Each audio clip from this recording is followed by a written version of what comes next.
Tivemos no dia 8 de setembro, no pleno do TST, julgamento sobre algumas teses que geram efeitos vinculantes na Justiça do Trabalho. E então venho aqui trazer para vocês como notícia e informativo sobre essas teses. Meu nome é Bruno Herrlen, sou sócio de Herrlen Lopes Advogados. Essas teses estabelecidas pelo TST vão ter efeito vinculantes em todo o país, o que significa dizer que os juízes de primeiro grau nas varas do trabalho devem observar essas orientações nas suas decisões e, de igual forma, os tribunais regionais, os desembargadores, devem observar também no julgamento de recurso, estabelecendo assim uma uniformidade no entendimento que se aplica em relação ao direito do trabalho. Nessa sessão de agora, do dia 8 de setembro, foram 11 teses vinculantes estabelecidas pelo TST. E para falar para vocês, eu pensei aqui, de forma objetiva, 4 delas, para a gente comentar rapidamente. Uma delas foi o tema 304. O tema 304 do TST agora estabeleceu o seguinte: é cabível a condenação ao pagamento de honorários advocatícios sucumbenciais nos processos extintos sem resolução do mérito, em razão do princípio da causalidade e do disposto no artigo 85 do CPC, aplicado subsidiariamente ao processo do trabalho. E o que significa esse tema? Esse tema significa que, em eventuais ações que o trabalhador ajuize, entre com a ação, e não tenha o mérito, a essência do pedido julgado, ainda assim ele pode, em tese, ser condenado em honorário sucumbencial. Ou seja, o trabalhador, eventualmente, entrou com o processo na Justiça do Trabalho, que o juiz entendeu que não é de natureza trabalhista, deveria ter entrado na Justiça Federal ou na Justiça Civil. Se for extinto o processo sem julgamento do mérito, agora, com base nesse tema do TST, é possível que ele seja condenado em honorários sucumbenciais. Outro fato pode ser, por exemplo, numa ausência do reclamante a uma audiência inicial. O processo é arquivado e extinto sem julgamento do mérito. Segundo esse tema, potencialmente, o trabalhador pode ser condenado ao pagamento de honorários sucumbenciais. Importante dizer que isso não seria uma condenação automática por conta desse tema. Por quê?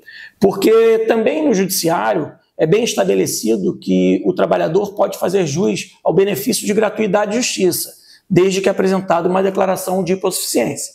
Então, se com a inicial, se com a pretensão dele, ele pedir gratuidade de justiça e o juiz entender que ele faz jus à gratuidade, consequentemente, os honorários sucumbenciais não seriam exequíveis contra tal trabalhador.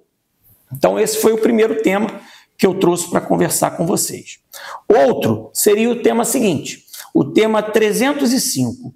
O tema 305 do TST, na verdade, é uma reafirmação de jurisprudência, é uma confirmação do entendimento que o TST já tinha na súmula 427. O que diz esse tema 305? Havendo pedido expresso de que a intimação e publicação sejam realizadas exclusivamente em nome de determinado advogado, a comunicação em nome de outro profissional constituído nos autos é nula, salvo se constatada a inexistência de prejuízo.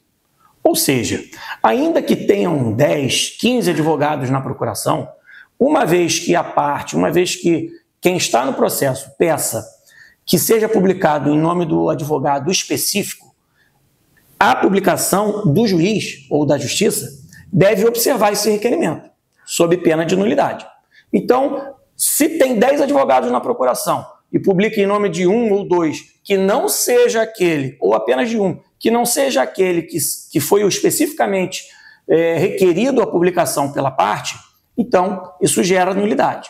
Isso é uma situação que tinha um certo grau de discussão, alguns juízes ainda entendiam que convalidaria o fato do advogado estar meramente na procuração, que por conta desse status dele ter sido constituído, dele estar na procuração, por si já bastaria para a publicação sair em nome dele, ainda que eventualmente tenha sido especificamente requerido em nome de outros. Agora, com esse entendimento, que era súmula e virou agora o tema de repercussão geral e efetiva, espera-se que todos os magistrados, todos os juízes passem a respeitar essa situação de que, se não sair a publicação ou a intimação de forma específica em relação ao advogado determinado que foi indicado pela parte, isso então geraria uma nulidade no processo. Mais um dos temas, também dessa mesma sessão, foi o tema 307. Esse tema 307 também não é novo, é uma reafirmação de jurisprudência. O que diz o tema? O tema diz que o exercício de cargo de gerência ou de função de confiança não constitui causa de suspeição da testemunha, salvo quando houver ausência de ânimo para ser ouvida no processo ou quando a testemunha arrolada detiver poderes de mando e gestão equiparados aos do empregador. Ou seja, o que tem aqui especificado é que não basta ser uma pessoa nomeada gerente, nomeada supervisor, não basta isso. O que deve se verificar em cada caso é o efetivo poder dessa pessoa que está comparecendo como testemunha, para se entender que se a pessoa dele é de tal forma um alto grau de fidúcia, um alto grau de confiança, que se confunde com a própria empresa, que se confunde com o próprio empregador. Nesses casos de haver sim essa grande fidúcia da pessoa que está como testemunha, o juiz não pode ouvi-la por suspeição. Agora, não o mero fato de estar exercendo um cargo determinado ou denominado gerente ou supervisor. E por fim, vamos ao quarto e último tema que nós pensamos aqui para comentar com vocês. É o tema 310 do TST. Esse tema também é uma reafirmação de jurisprudência.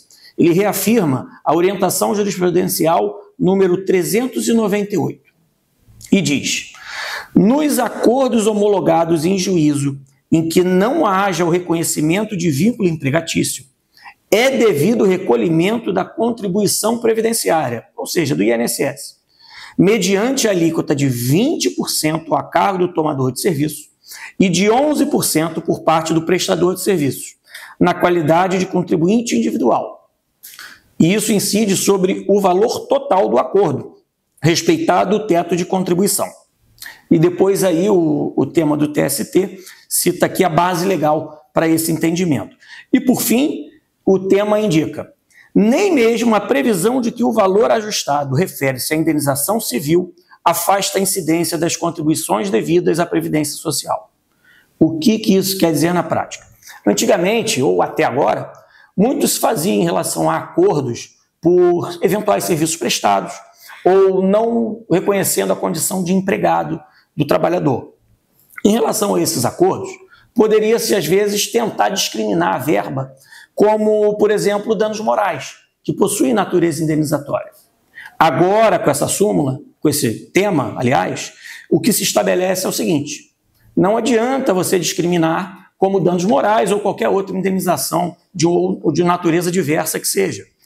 O acordo sem o reconhecimento do vínculo de emprego, ele enseja per si o recolhimento do INSS de forma integral sobre os valores que foram pactuados nesse acordo. E de acordo com esses